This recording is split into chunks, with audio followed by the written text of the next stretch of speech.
Euzu billahi mineşşeytanirracim. Bismillahirrahmanirrahim. Rabbi şrah li sadri ve yessir li emri ve hlul ukdeten min lisani yefkahu kavli. An-Nuqaya Muhtasarul Viqaya atты Hanefi fiqh kitabından okudu жалғастырамыз. Biraz üzülüs болып қалды. İnşallah kelген жерден жалғастыралық. Кітаптың авторы ғалым әрі қарай жаңа тақырып бастап отыр. Faslun fil bey'i sahihi vel batili vel fasidi vel makruhi. Ғалым мұнда шариғатқа сай емес сауда түрлерін айтып өтеді. Батыл сауда, фасид сауда және макрух сауда жайында. Жалпы алғанда шариғатта сауда келісімі дінімізге сай болу немесе қайшы болу тұрғысынан 5 түрге бөлінеді деуге болады. Біріншісі сахих сауда, яғни әл-байъу сахих. Бұл барлық шарттары табылған, барлық шарттары орындалған дұрыс сауда түрі. Екіншісі әл-батил. Әл-байъу батил бұл яғни рүкіні дұрыс болмаған сауда түрі. Негізгі шарттары мен рүкіні дұрыс болмаған сауда түрі. Ескілікті Ханафи фиқх кітаптарында бұған асыл жөнінен де, яғни рүкіні жөнінен де, және сипат жөнінен де дұрыс болмаған сауда түрі деп осылайша анықтама береді. Мысалы, сауда-саттық рүкіні не? Сауда-саттықтың рүкіні ижаб пен қабыл. Сондықтан да мысалы, егер ижаб пен қабылдың сәйкессіздігі орын алатын болса, ол сауда батыл болып есептелінеді. Сауда мүлдем негізсіз болып саналады. Немесе сататын заты исламда сатылу харам болған зат болса, мұнда да келісім шарт батыл үкімін алады. Үшіншісі фасид сауда. Фасид сауда бұл сауданың рүкіні дұрыс болғанымен, яғни сауданың асылы дұрыс болғанымен, сипаты дұрыс емес. Бұны фасид сауда деп атайды екенбіз. Бұл да шариғатқа қайшы сауда түрі. Мысалы, сатып алынған заты халал зат болуы мүмкін, немесе сататын заты халал зат болуы мүмкін, бірақ сырттан қосылған қосымша талап қойып жатса, сол себепті ол фасид үкімін алуы да мүмкін екен. Қандай талап? Мысалы, мынау көлікті айдамау шартымен саған саттым десе. Негізі көлік ол сатуға болатын мубах заттар қатарынан саналады. Және де көлікті сатқан кезде арадағы келісім шарт ол дұрыс болып есептелінеді. Алайда қосымша әлгіндей шарт қосылғандықтан ол фасид үкімін алып отыр. Және төртіншісі макрух сауда келісімі. Макрух сауда келісімінде сауданың рүкіні де, сипаты да шариғатқа сай, яғни сахих. Алайда кейбір әбестік себепті макрух үкімін алған, сол себептен де макрух сауда түрі деп атайды. Және соңғы бесіншісі бұл мауқуф сауда. Әл-байъул мауқуф. Мауқуф саудаға біреудің ақысы араласқан сауда түрі жатады. Бір затта өзгенің де ақысы болуы мүмкін. Мысалы, сатқан затында ол өзгенің ақысы бар кісінің рұқсатын толықтай алмайынша ол сауда нақты күшіне енбейді. Сол себептен мауқуф, яғни тоқтатылған, уақытша тоқтатылған сауда түрі деп аталған. Енді кітапқа үңілейік. Кітапта автор батыл сауда түрінен бастап айтады. Және де айта кету керек, бұл кітаптарда әрбір мысалдардың арасында фиқхи ережелер, қағидаттар жасырулы. Фаслун фил бей'i сахихи вал батили вал фасиди вал макрухи.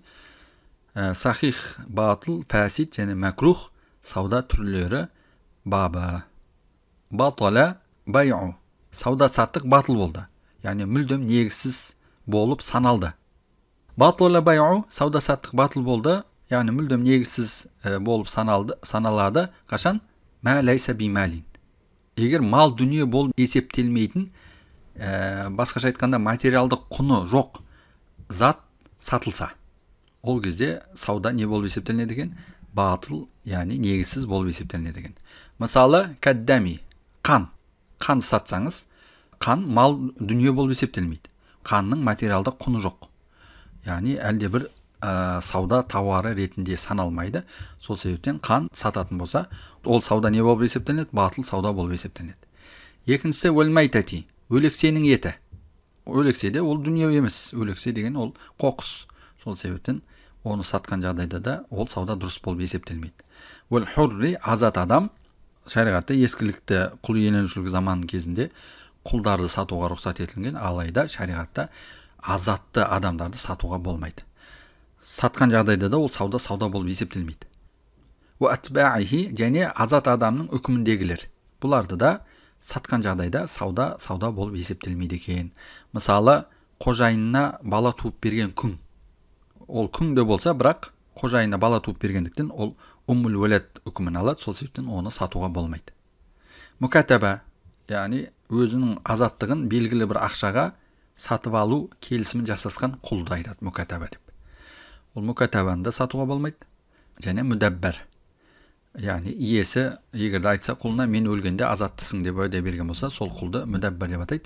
Мүдәббәр үкіміндегі құлды да шариғатта Ханафи мазхабында сатуға болмайды. Атбаихидағы хи замирі ол хурға кетіп жатыр. Демек, материалдық құны жоқ нәрсені сату шариғатта батыл болып есептелінеді. Ондай сауда ешқандай сауда келісімін тудырмайды. Сондай-ақ дінімізде сатылу харам болған заттарды да сату батыл үкімін тудырады. Дінімізде сатылу харам болған заттарды сатуда не болып есептелінеді деген? Батыл болып есептелінеді деген. Ондай сауда батыл сауда болады. Мысалы, кәл-хомри, шарап, ол-хинзири, және доңыз. Шарап пен доңыз негізі бұлар зат, материалдық құны бар зат, бұлар дүние болып есептелінеді. Және өзге дін өкілдерінше бұларды сатуға болады. Бірақ бұл мал дүние болып есептелінсе де, шариғатта сатылу харам заттар қатарынан болғандықтан, ондай сауда түрі батыл сауда болып үкімін алады. Биссәмән деді мұны жерде. Биссәмән деп арнайы айтып отыр ғұлама. Бұның мағынасы кәл-хомри уәл хинзири биссәмән. Шарап пен доңызды ақшаға сатса деген мағынада. Неге айтып отыр биссәмән деп? Өйткені шариғатта мұндай сатылуы харам болған заттар егер ақшаға сатылса, сол кезде ол сауда қандай сауда болып есептелінеді? Сол кезде ол батыл сауда болып есептелінеді. Әл-байъул батил. Ал енді ол заттарды басқа адал затты алу үшін берсе, былайша айтқан кезде бартер жасаса, айырбастаса, ол кезде сауда батыл емес, ол кезде сауда фәсид болып есептелінеді. Сондықтан да мына жерде биссәмән деп арнайы айтып отыр. Егер ақшаға сатса деп отыр. Ал енді ақшаға сатпай басқа бір затқа айырбастаса, ол кезде ол батыл сауда емес, фасид сауда үкімін алады. Ол саудада әрине шариғатқа қайшы сауда түрі. Ары қарай оқимыз. Сондай-ақ сауда батыл болады қашан?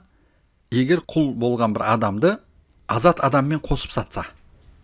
Ол кезде ол сауда не болып есептелінеді? Батыл сауда болып есептелінеді. Негізсіз сауда келісімі болып саналады. Енді шариғатта құлды сатуға болады. Құл иеленушілік заманда шариғатта құлды сатуға болатын. Алайда сол бір құлды қасына азат адамды қосып сатса, үкімі не болады дегенге ғұлама айтып отыр. Ол сауда емес, батыл сауда болады деп отыр. Ары қарай оқимыз. Уәзәкиятин думмат илә мәйтәтин. Және шариғи жолмен бауыздалған малдың етін илә мәйтәтин, өлексенің етімен қосып сатса да не болып есептелінеді екен? Бұл сауда батыл сауда болып есептелінеді. Яғни мүлдем негізсіз болып есептелінеді.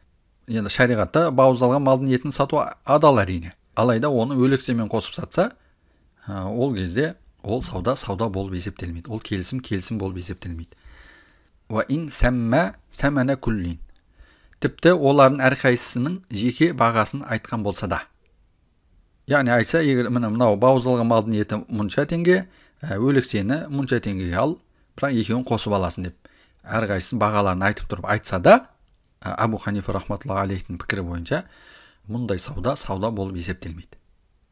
Өйткені бірі адал, екіншісі харам. Адал мен харам қосылып сатылмайды ешқашан. Бұл айтқанымыз харам зат пен халал затты қосып сатқанға қатысты етін. Ал мысалы мазхабтар арасында ихтилафты саналатын заттарды қосып сатса, онда Ханафи мазхабында үкімі қалай? Ол жайында ғалым ары қарай былай дейді.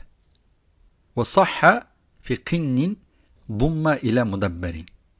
Егер құлды мудаббар үкіміндегі басқа бір құлға қосып сатса, ол кезде сахха деді, ол кезде сауда дұрыс болып есептелінеді. Müdebber деген бұл қожайыны өлгеннен кейін азаттығын алатын құл. Соны müdebber дейді. Әдетте құлды сона müdebber үкіміндегі құлға қосып сатса, ол кезде сауда дұрыс болып есептелінеді екен. Неге дұрыс болып есептелінеді? Өйткені біздің мазхабта müdebberді сатуға болмайды, ал Шафиғи мазхабында müdebberді сатуға болады. Демек, Ханафи мазхабында мазхабтар арасында ихтилафты саналатын заттарды қосып сатса, ол кезде ол сауда дұрыс сауда болып есептелінеді екен. О сауда екеуіне де жүре ме? Жоқ, сауда Ханафи мазхабында дұрыс болып есептелінетін затқа ғана. Яғни біздің мазхабта сатуға болатын бөлігіне ғана сауда жүзеге асқан болады. Мысалы, біздің мазхабта бисмилласыз сойылған малды сатуға болмайды. Ондай малдың еті адал емес. Ал Шафиғи мазхабында бисмилласыз сойылған малдың еті адал. Демек, ол мазхабта ондай малды сатуға болады. Енді осы екі малды қосып сатса, үкімі қалай дегенге Ханафи ғалымдары ондай сауда дұрыс болып есептелінеді, алайда сауда бисмиллямен сойылған малдың етіне ғана жүзеге асқан болып саналады. Соны ғана алады, екіншісін алмайды. Тағы бір мысал, ау иля қинни ғойрихи бихиссатихи. Өзінің құлын иля қинни ғойрихи, өзгенің құлымен бірге қосып сатса, ол кезде сауда дұрыс болып саналады, бірақ ондай жағдайда өзінің құлына сауда жүреді, ал өзгенің құлына сауда жүрмейді. Қашанға дейін? Иесі рұқсат бергенге дейін. Бұл жердегі бихиссатихидағы хи замирі әл-қин сөзіне кетіп жатыр, яғни құлға кетіп жатыр. Хиссатил қинни минас самани деген мағынада ортақ бағадан құлының пайын шығарып төлейді, өзінің құлын сатқан болады деген мағынада. Камилкин думма иля вақфин. Бұл өз иелігіндегі дүниесін, өз меншігіндегі дүниесін иля вақфин, Құдай жолына вақф етілген затымен қосып сатқан секілді дейді. Әрі қарай оқимыз. وَفَسَدَ بَيْعُ الْعَرْضِ وَفَسَدَ بَيْعُ الْعَرْضِ بِالْخُمْرِ. Егер де шараппен бартер жасалса, айырбасталса, мұндай келісім не болып есептелінеді дейді? Фәсәдә дейді, фәсид үкімін алады деп отыр. Батыл емес, фәсид үкімін алады. وَعَكْسُهُ, керісінше де солай. Егер шарапқа екінші адал затты айырбас жасалса да, үкімі фәсид болып саналады дейді. Мысалы, бір көйлекті шарапқа сатса, біреу айтса, мынау көйлегіңді маған сат, оның орнына шарап берейін десе, егер де екеуі соған келіскен болса, олардың келісімдері фәсид келісім болып саналады. وَعَكْسُهُ деді, тура сол сияқты керісінше де солай. Егер мынау көйлекке айырбаста десе, үкімі фәсид үкімін алады деп отыр. Келесі мәселе меншігінде жоқ затты сатуға болмайды деген қағида жайында сөз етеді ғұлама. وَلَا يَجُوزُ بَيْعُ الْمُبَاحَاتِ قَبْلَ أَنْ تُمْلَكَ. Мубах болған заттарды өзі иеленбей тұрып, وَلَا يَجُوزُ بَيْعُ, оны сатуға болмайды дейді ғұлама. Ондай сауда түрі қандай болады? Ондай сауда түрі батыл үкімін алады екен. Ол жайында келесі дәрісімізде жалғастырып оқиық. Алхамдулиллах.